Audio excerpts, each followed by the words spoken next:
हिंदू जनाक्रोश मोर्चा, मोदी ऊपर हिंदू, शिंदे फडणवीस नीचे हिंदू, पर फिर हिंदू खतरे में कैसा है? जब हमारे मुख्यमंत्री उद्धव ठाकरे थे तब हिंदू कभी रास्ते पे नहीं आया। तो इसका सीधा मतलब है कि उद्धव ठाकरे के नेतृत्व में हिंदुओं को सुरक्षित लग रहा था। अब ये आ गए तो हिंदुओं को डर। क्या कमाल की बात करते हो यार। इस देश के पॉपुलेशन में 80% लोग हिंदू है। ये क्या पागलपना लगा के रखा है। और इसलिए ये मोर्चों को देख के सर्वोच्च न्यायालय ने कहा कि ये सरकार नपुंसक है, इम्पोर्टेंट है। क्यों? तो ये मोर्चे के बारे में जब उन्होंने कहा कि ये मोर्चे क्यों निकल रहे हैं, क्यों आप एक दूसरे को गालियां दे रहे हैं और सरकार शांत बैठी है। इतनी बड़ी टिप्पणी 70 वर्ष के इतिहास में कभी भी नहीं हुई थी। किसी के बारे में, किसी राज्य के बारे में नहीं हुई। क्या आप लोगों को शर्म नहीं आती? महाराष्ट्र को जब सर्वोच्च न्यायालय कहता है कि तुम नपुंसक हो, ये सरकार नपुंसक है, हमारी शर्म से झुक जाती है। अरे ये मर्दों का महाराष्ट्र है, ये शिवाजी महाराज, शंभू महाराज का महाराष्ट्र है, जिन्होंने दुनिया को पानी पिलाया। सर, महिलाओं की सुरक्षा का क्या? जिस तरह से थाने में महिला पर हल्ला हुआ था, उसके बारे में क्या कहना चाहेंगे? सब माताओं के ऊपर छोड़ दिया है। हमारी देवी हमारा रक्षण करेगी, पर लेकिन स्मिता मेरे जैसी लड़की तैयार हो जाती है जो खुल के बोलती है कि मेरे को डराया गया, धमकाया गया, लेकिन मैं डरूंगी नहीं। मुझे रोशनी शंदे जैसा मारा जाएगा ऐसे कह रहे, लेकिन मैं डरूंगी नहीं। एक स्मिता जन्म लेती है तो समझ जाओ और 100 स्मिता तैयार हो रही है। जैसे उस रैप सिंगर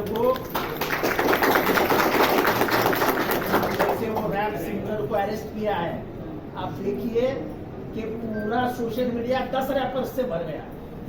कोई भी जब उठाव होने की तैयारी करता है तो याद रखना, दुनिया का कोई भी क्रांति देख लो, दुनिया का कोई भी उठाव देख लो, उसमें कलाकार ही उठाव करके निकल जाते हैं। भले वो मौत के सामने जाएंगे, लेकिन कलाकार ही क्रांति और उठाव लाते हैं। अगर ये रैपर, उनकी भाषा अलग है, गलत है, कुछ भी हो, लेकिन समाज में जो चेतना लानी चाहिए यही कलाकार लाते हैं और यही कलाकार फिर बदलाव को जन्म देते हैं।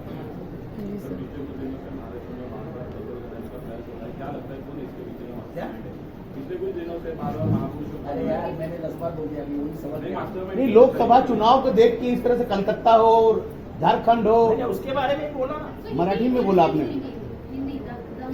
देखो ऐसा है कि बिहार में दंगा हो रहा है, बिहार झारखंड में, फिर दंगा हो रहा है बंगाल में, फिर दंगा हो रहा है महाराष्ट्र।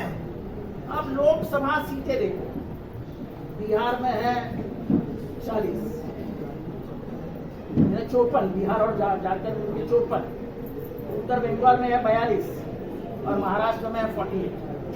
तो अभी कुछ में जो सर्वेस आए थे वो बता रहे थे कि अगर महाविकास आघाड़ी इकट्ठा लड़ेगी तो कम से कम 34-38 सीट उनके पल्ले में जाएंगे। यानी कितनों का नुकसान है? 20 सीट का नुकसान। ऐसे गिनाकर अनुमान है कि 60 सीटों का नुकसान हो सकता है। अब महाराष्ट्र से फॉक्सकॉन गया, महाराष्ट्र से टाटा एयरबस गई, 5 बड़े बड़े उद्योग महाराष्ट्र से बाहर जाके गुजरात गए। अब जो अंबुजा सीमेंट और एसीसी दोनों जा रहे हैं, 10,000 लोग बेकार हो जाएंगे। यानी आप नौकरियां हाथ से खींच के गुजरात में, अब महाराष्ट्र को कुछ नहीं मिला। किसान मर रहे हैं, प्याज जल गया, अंगूर खत्म हो गए, बारिश गिरा, आम गिर गए, लेकिन आप काश्तकारों से बात नहीं कर रहे हो। ये जो जवानी है उनके दिलों में अंगार लग रहा है, तो फिर इनको परावर्तित कैसे करें, इनकी दिशा कैसे बदले? तो जरूर धर्मों में दंगे लगा दो, सबसे आसान है। कोई कोशिश है बस। और अब मुझे लगता नहीं इन लोगों, ये महाराष्ट्र की जनता इतनी पागल है कि उनके समझ में नहीं आ रहा है कि अचानक ये हिंदू मुस्लिम का कहां से क्या आ गया फैक्ट। और वो भी त्योहार के दिन। त्योहार शांति से मनाना चाहिए। मेरे राम को देख, पुराने राम को देखो तो ऐसा लगता है वो प्रेम का महासागर है, मर्यादा पुरुषोत्तम है। और आज का राम का फोटो देखो तो डर लगता है। जो राम दिल में बसा है, दिल में बसा है, अब वो राम दिल पे घाव करेगा क्या, ऐसा उसका फोटो लगा देगा। हनुमान जी का फोटो देखो, हनुमान जी एक निष्ठ, हनुमान भक्त एक निष्ठ होता है। तो ऐसा लगता है हनुमान आज लेके गदा लेके हमको ही मारे, ऐसा तो उनका चित्र निकाल। इतना अपनी परिस्थिति बदल ली है। देवताओं का भी आंखों का इस्तेमाल खुन्नस देने के लिए कर रहे हैं। अरे प्यार दिखना चाहिए, प्यार।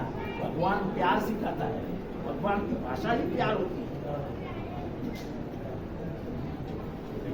Thank you. तो यानी आवाज साई प्रेमियों की है, ये किसी विरोधी पक्ष की आवाज नहीं है। मैं अगर यहाँ पे बागेश्वर के ऊपर बयान दे रहा हूँ तो एक पॉलिटिकल बात छोड़ दीजिए, लेकिन मैं साई भक्त के नाते बोल रहा हूँ कि उसको कोई अधिकार नहीं मेरा भगवान कौन है वो ठहराने का। मेरी माँ और मेरे बाप मेरे भगवान है, तेरे को क्या जाता है? पहले महाराष्ट्र के राज्यपाल और अब बागेश्वर बाबा बार-बार महाराष्ट्र के महापुरुषों का अपमान करते हैं, ऐसा आरोप लगाया जाता है। क्या इसके पीछे आपको बहुत बड़ी साजिश, राजनीति? ये साजिश की नहीं, उन पर कार्रवाई होती है, नहीं उन पर कार्रवाई। ये साजिश तो है कि बागेश्वर को बुलाता कौन है, दर्शन लेने जाता कौन है, उससे कई बातें सामने आती है।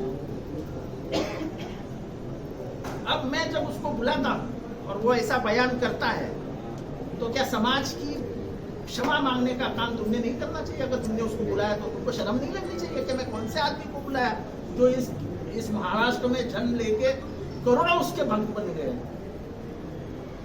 अगर भक्तगण नहीं होते तो वो सबसे अमीर देवस्थान नहीं होता। आज साई मंदिर ये सबसे अमीर देवस्थान है और ये कालीचरण की पैसे पे नजर है।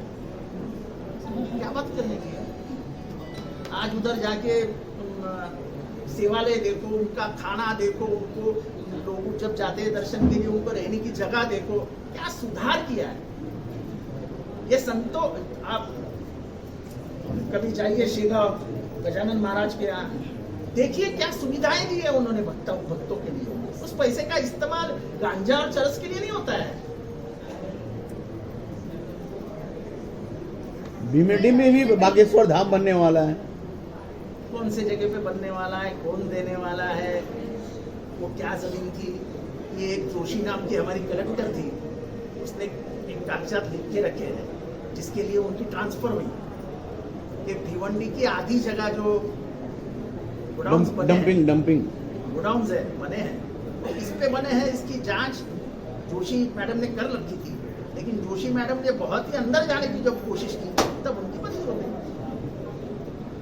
सर, महाराष्ट्र में सावरकर गौरव यात्रा जो है वो निकल रही है हर जिले में। सावरकर जी का अपमान हुआ इसलिए भड़काऊ कर रही है। इससे तो पहले मेरा प्रति सवाल, शिवाजी महाराज का अपमान हुआ, जानती हो आप? उसके बाद महात्मा फुले और सावित्री बाई का अपमान हुआ। वो दोनों 13-12 साल के थे, क्या करते होंगे? फिर बाबा साहेब अम्बेडकर का अपमान हुआ, बोले भीख मांगते थे स्कूल निकालने के लिए। महर्षि केशव कर्वे, धर्मवीर भाऊराव पाटिल, बोले भीख मांगते थे। अरे वो इतना अमीर आदमी था डॉक्टर बाबा साहेब अम्बेडकर कि एक चेक पे उसने पूरे दादर के पूरे जमीन की कीमत दी थी। और वो अगर इंडिया नहीं आते तो लगता है मुझे देश का दुनिया का सबसे अमीर आदमी डॉक्टर बाबा साहेब अम्बेडकर बनता। लेकिन अपने शोषित समाज को न्याय देने के लिए वो अमेरिका और लंदन छोड़ के इंडिया क्या भीख मांगेंगे यार? तो सर उनके लिए शोभा यात्रा नहीं निकाली गई ऐसा आपका कहना है, लेकिन अरे भाजपा के इनको साथ इनको किसके लिए शोभा यात्रा निकालनी है, उसका इस्तेमाल कैसा करना है, उसका फिर दंगों में रूपांतर कैसा करना है? अरे हमारी सभा चालू है संभाजी नगर में और हमारे बाजू से यात्रा निकालने की परमिशन दी जाती है? ऐसा तो कभी नहीं करते हैं। देखो लोगों में समझ कितनी है, मैं बताता हूँ अभी। आज मुमरा में जो मुसलमान हल्का है वहां पे मारुति की, हनुमान जी की शोभा यात्रा निकली। उन लोगों ने 1500 लोग थे, उन लोगों ने तय किया कि हम बाजार में नहीं जाएंगे, हम सीधे रास्ते से जाएंगे और हमारी इफ्तार के पहले, यानी उनका रोजा छोड़ने का टाइम होता है उसके पहले हम वापस आ जाएंगे, ताकि वो जो भीड़ मस्जिद में जाने के लिए निकलती है उनको तकलीफ नहीं होनी चाहिए। ये समझदारी है लोगों में। जो लोग मुमरा के बारे में अलग अलग सोचते हैं उनको मैं बताना चाहता हूँ, ये मुमरा है जो आज तक भाईचारा सिखा रहा है। अभी ये भाईचारा तोड़ने के लिए बहुत काम होने वाला है। मैं जानता हूं कि महाराष्ट्र में और भी बड़े दंगे होंगे, क्योंकि उनको डर लग रहा है कि अपने वोट कट रहे हैं।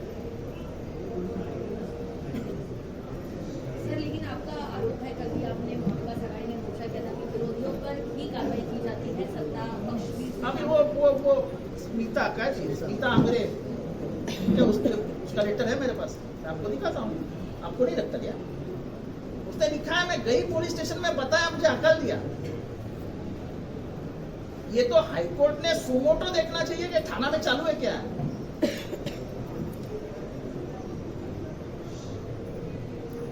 अरे मेरे को फंसाने के लिए क्या क्या कर रहे हैं, इसकी कहानी मैं कभी बताऊंगा।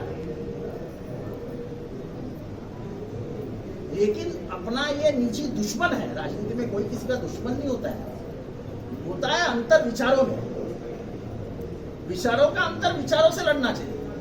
पर तुम मुझे मेरे खून बहाओगे और मुझे गोलियां मारने की कोशिश करके मुझ को बर्बाद करने को देखेंगे, इसलिए राजनीति थोड़ी है, ये तो गैंगवॉर है।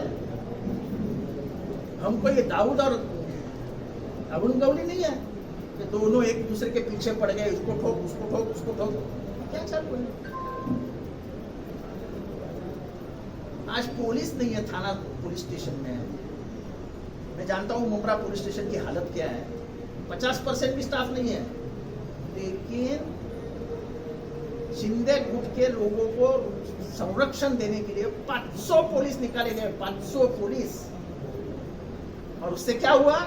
तो ये घोड़बंदर रोड जो है, जहां पे टर्न मारने के लिए जगह थी, वो सब टर्न मारने की जगह बंद हो गई, क्योंकि हर टर्न पे तुमको एक पुलिस खड़ा करना पड़ता है, क्योंकि जाम रोड है, वो बड़ा ट्रैफिक होता है।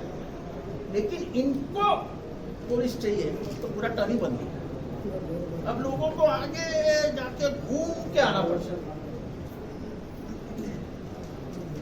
कोई बात नहीं करते। तो जैसे कि हम देख रहे हैं महाराष्ट्र में, जैसे कि नगर में हो, नंदुरबार में हो, वहाँ पर जो है वो 2 गुटों में जो है भारी पत्थर